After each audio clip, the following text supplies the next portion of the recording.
Well, the president today is in Vietnam, arriving for his meeting with Kim Jong-un, and it sets the stage for an international spectacle. The president and North Korean leader Kim Jong-un will officially meet over dinner on Wednesday. Negotiators on both sides are looking to come away from the table with concrete concessions, not just talk.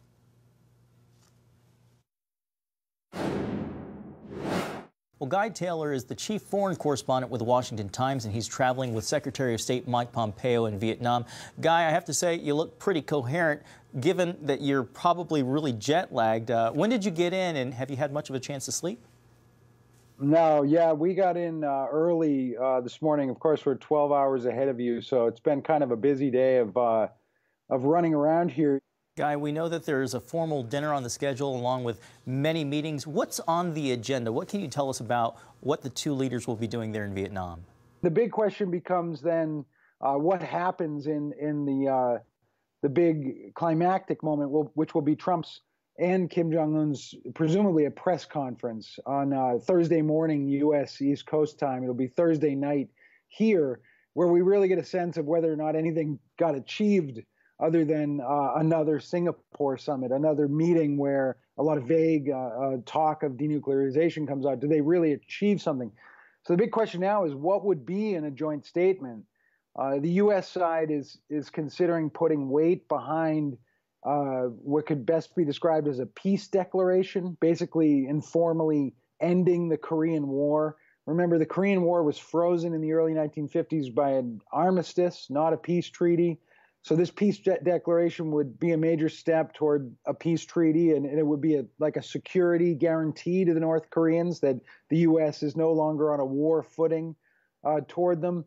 The problem is, what would the North Koreans give in return? And of course, the Trump administration wants Kim Jong-un to come out and clearly say that he's ready to abandon his nuclear weapons and ballistic missile programs. But Kim Jong-un wants major sanctions relief. He wants economic aid in exchange for that. So it's really vague when it comes down to what are the North Koreans really willing to put on the table at this point? Are they going to list the sites of their uranium enrichment facilities? Are they going to list all of the sites where they have nuclear weapons stored?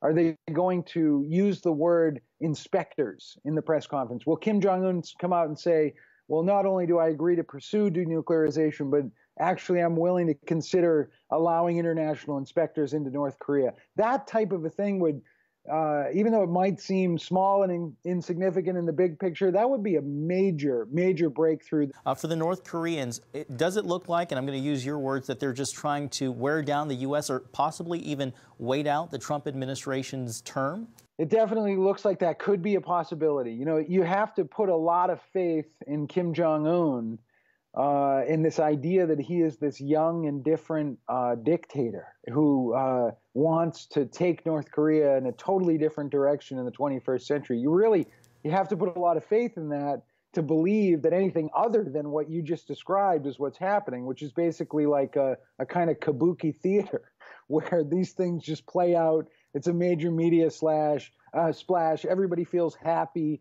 that there was these peace talks. But at the end of the day, there's no movement on the nuclear question.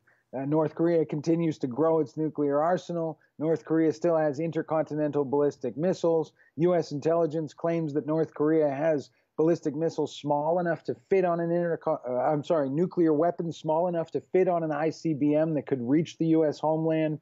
You know, this could be where we're going, that these talks are just around and around in a circle. Guy, I got to ask you, so you had mentioned North Korea possibly seeking a peace footing. What about the potential of withdrawing U.S. troops from the Korean Peninsula? Is that an option on the table? You know, the Trump administration, President Trump in tweets and speeches has said some broad things about wanting to bring troops home. And I think that a lot of critical media has jumped on that and said, well, he wants to withdraw American troops from everywhere. The South Koreans are nervous about it as well.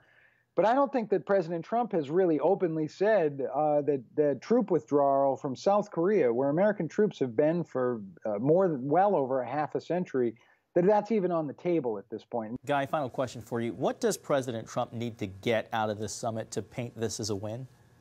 Yeah, so that's the other piece of it. I mean, I think The number one thing he needs is for it to go well enough that negotiations deepen after this, and that he doesn't appear as if he conceded too much to the North Koreans, that he can walk away from this and say, look, they still aren't testing nuclear weapons. They're still not testing ballistic missiles. And in fact, they've given us more clarity. They've said they'll allow inspectors. I think, if it goes like that, President Trump is going to have his critics, obviously, and they're going to be harsh critics that say, look, you're dancing with a dictator. This is no different than the Obama administration working with the Iranian government back in 2015. He's going to face those critics. But I think if he can come out of this and say, no, we're actually moving forward in this, and the North Koreans are showing that they're even more serious about giving up their nuclear weapons, I think he's going to be able to try to claim that as a pretty big success, even if it means that it plays out for the rest of his first term in office. Guy, you're 12 hours ahead of us on the East Coast, so we want to say thank you, get some rest, and hopefully we'll be able to talk to you tomorrow after the big meeting. I'm looking forward to it. Thanks.